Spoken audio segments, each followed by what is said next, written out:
Hello, we're at UNSW. I'm Norman Wahlberger, and we're going over some tutorial problems from our first year MATH1131 linear algebra course. This is question number 11 from our notes, and it's a harder problem, so it's a little bit more theoretical. We're talking about complex numbers and arithmetic with complex numbers, and we're asked here to simplify this expression involving a plus bi, sort of a general complex number, and its complex conjugate a minus bi. And there's some kind of sort of symmetry between these two terms here, and we're asked to simplify this. Now there's a number of ways of perhaps approaching this. Perhaps the most direct would be the following. All right, so here's the solution. Well, let's start by writing down what it is that we're supposed to do. Okay, so a plus bi over a minus bi squared minus a minus bi over a plus bi squared. That's what we're trying to simplify, so I'm going to write it down first so that if someone reads my solution, they can see what I'm doing. So I'm taking this thing and I'm going to try to simplify it in some way. So there's a number of ways of doing this. One would be to perhaps expand each one of these things out separately and then combine them. But I think what I'm going to do is I'm going to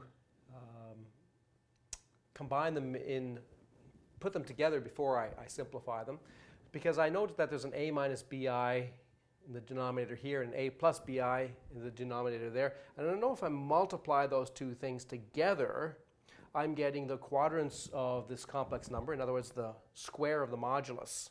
In other words, a squared plus b squared. That's a pleasant kind of simplification that I'm going to use. All right, so the strategy is to get a common denominator. Okay, we have to remember that each one of these things is squared. So if we get a common denominator, it's going to be this thing squared, a minus bi squared, times this thing squared, a plus bi squared. And what are we going to have on the numerator? Well, here we have a plus bi squared. And when we multiply by the denominator here, this term here, we're going to get a plus bi to the fourth. And then we subtract. What we have here is a minus bi squared. And because we've got everything over a common denominator, we're going to get a minus bi squared multiplying that for a total of a minus bi to the fourth.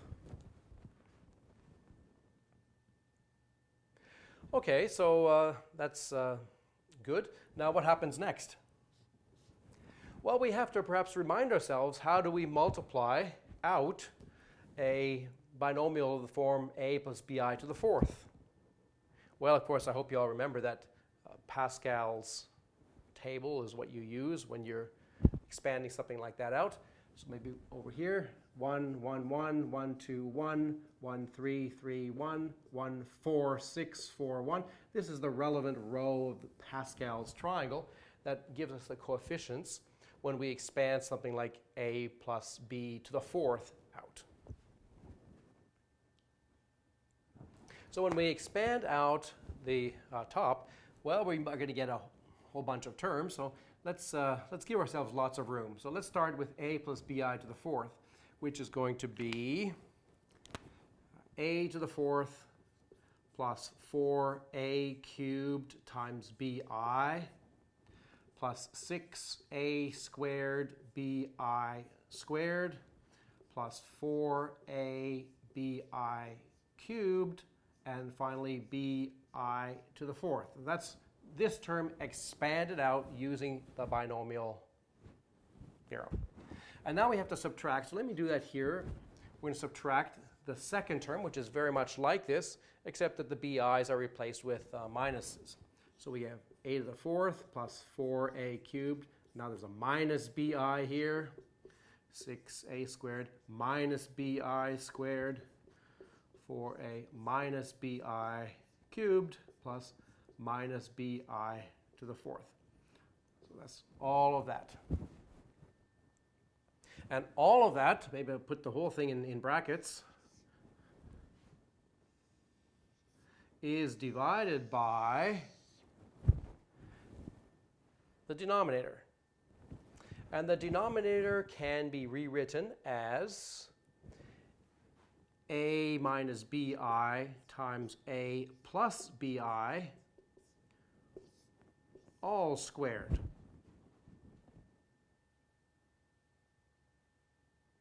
Okay, so now let's see if this thing simplifies and how it does. Okay, when we take these terms and we subtract these ones, some of them are going to cancel and some of them are not. So the a to the fourths are going to cancel. These terms are going to cancel because the minus sign here disappears because of the square. And these terms here are also going to cancel. What we're going to be left with is this minus this, but this minus sign and this minus sign give us a plus sign. So we're going to get 8a cubed bi.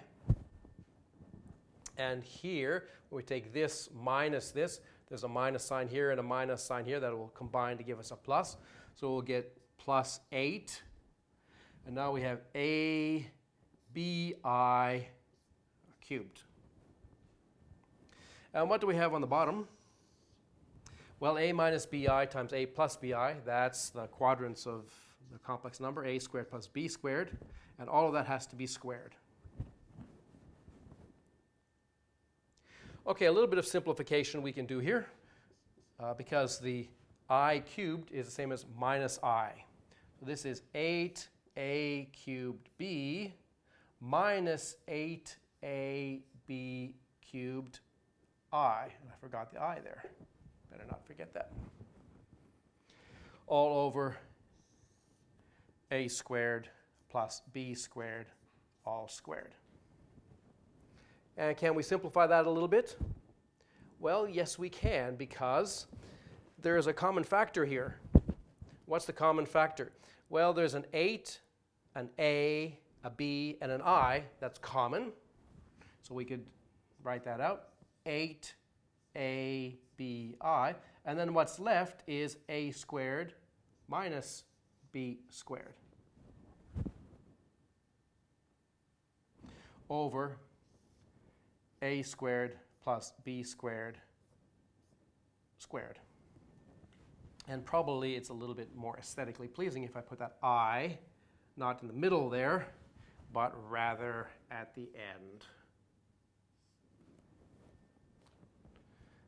Right. So we have gotten an expression for the original thing, which is now, we see it's a purely imaginary number, and the numerator here is real, and it has a sort of a pleasant symmetry to it.